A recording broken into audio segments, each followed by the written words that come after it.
Now, you can all see that, right? Okay, good, because I can barely see anything up there. But at any rate, I've entitled my conversation this evening, Connecting the Wisdom of Gandhi, the Vision of Michelangelo, and a Farm. And to start off with, I'm going to show you a series of 3 images rather quickly, and I want you in your own mind's eye to answer the question, what is it that you see? Image number 1. Image number 2. What do you see in this image? How many of you, by raising your hands, saw the old woman in the fur coat in this image? How many of you saw the young woman that was looking out into the distance? In this image, did you see a duck or did you see a rabbit?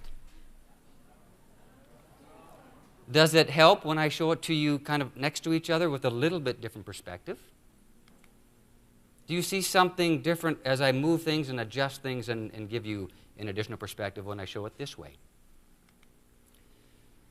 When I first showed this image, it was a far ways away. But when I bring it closer, do you see the man playing the guitar or the man with the vase on his head? This picture looks rather obvious. It's a young little girl with a crown on her head. But maybe not. Maybe when we look at it and turn things totally around, it's something entirely different. What you see, and more importantly, how you respond or react, whether and how you move forward or retreat, whether you judge or accept, whether you agree or disagree with an issue, is all dependent on your perspective. And that perspective is formed by your experiences, your biases, the influences that you have around you, and by what you are trying to accomplish.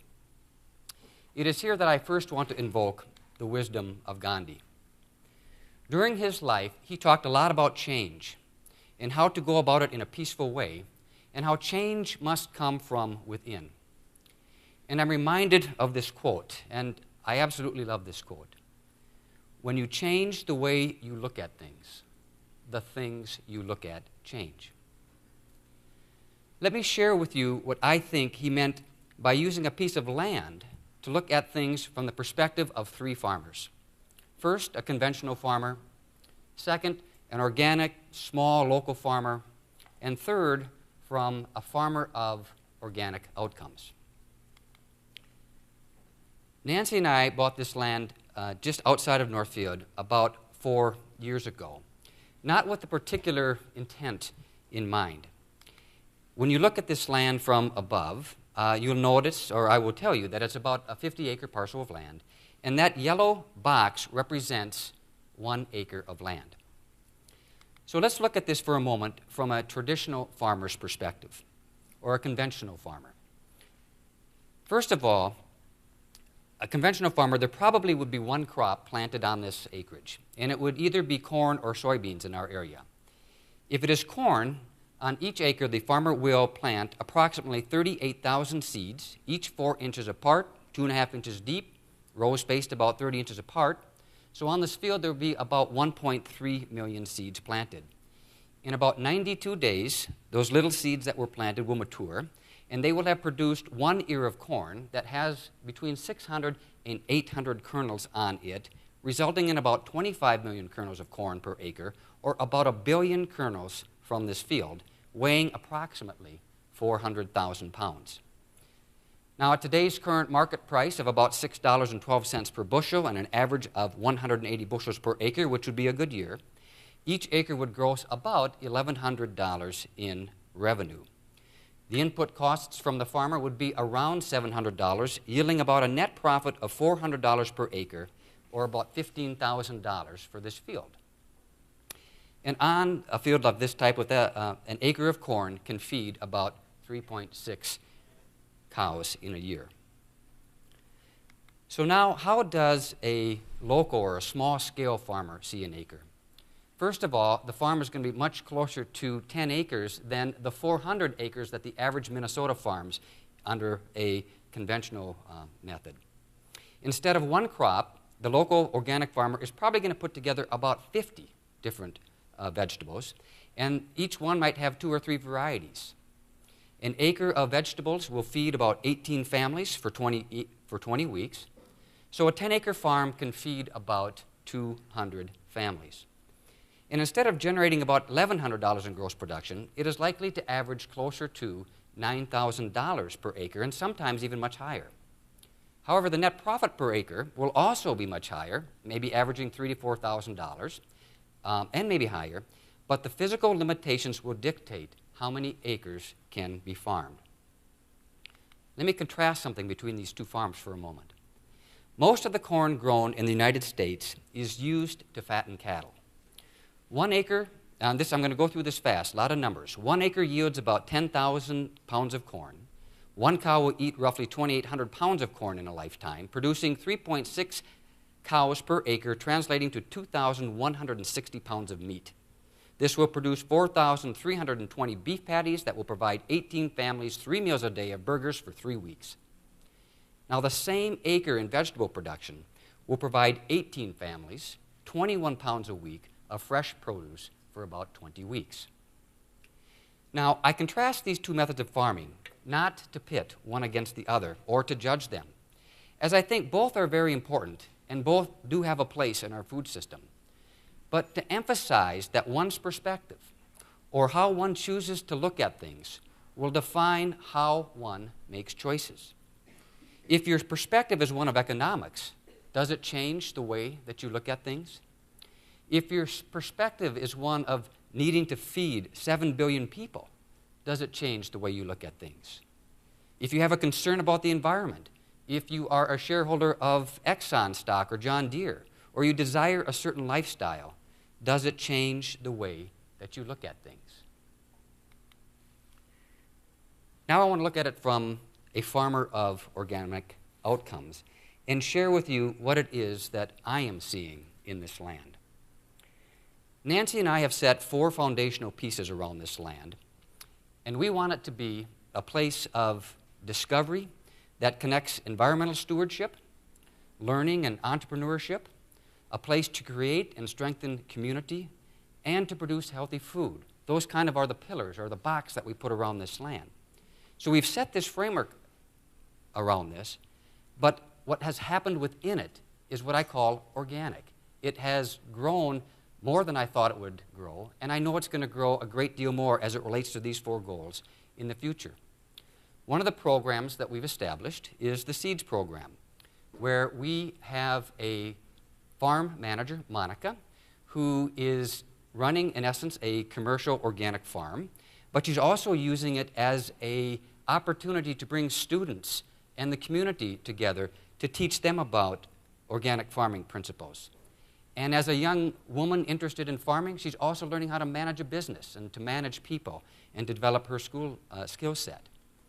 We have a second young woman, Dana, on the farm.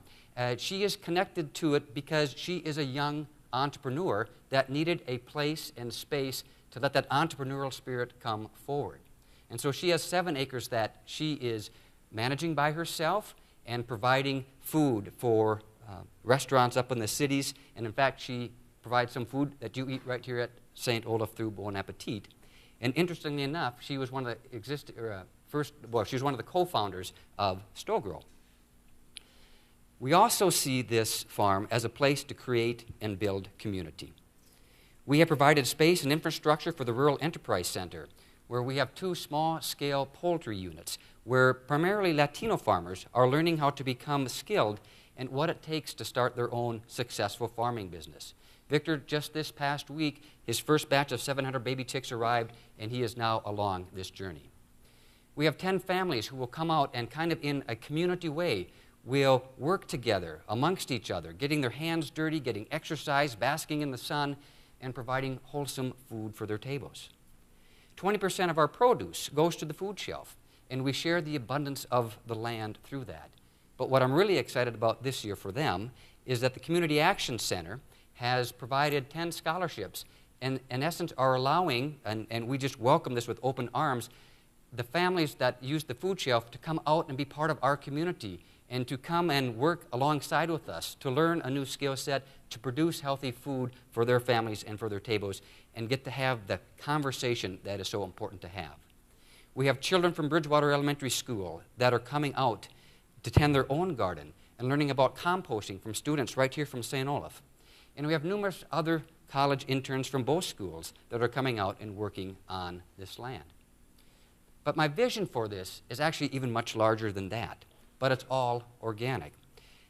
I see that this land can provide solutions to some of the largest challenges facing our country. A significant part of our healthcare crisis could be solved through food and diet. Energy consumption and concerns about our environment and climate change can be addressed through agricultural practices. I would be absolutely delighted if someone in this someone in this room used this land as a catalyst in your education experience here at St. Olaf to tackle some of these pressing issues. The list goes on, but I want to return to another image. I want to ask you to look at this one very carefully as you did at the earlier ones, but even much more deeply, what is it that you see? Here's what Michelangelo saw. He saw the David. What's interesting is that the David was always in that block of marble. It just took Michelangelo sculpting away and chiseling away to bring out the essence of David. So each one of us is like this marvelous piece of marble.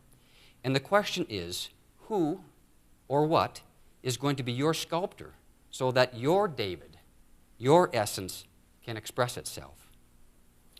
Think about it. Who is chiseling away and forming you? And more importantly, who are you going to let it be when you leave this hall tonight? Is it going to be society, pop culture? Is it going to be a moral or ethical construct? Is it going to be experiences that you intentionally put yourself in front of? Is it going to be who you hang out with? Is it going to be peer pressure, the books you choose to read, the classes you choose to take? Is it going to be the media? Is it going to be advertising, commercialism? Is it going to be money, economic forces? Is it going to be religion? Certainly, it's going to be all of these and more. But allow me to add three that I think are very important.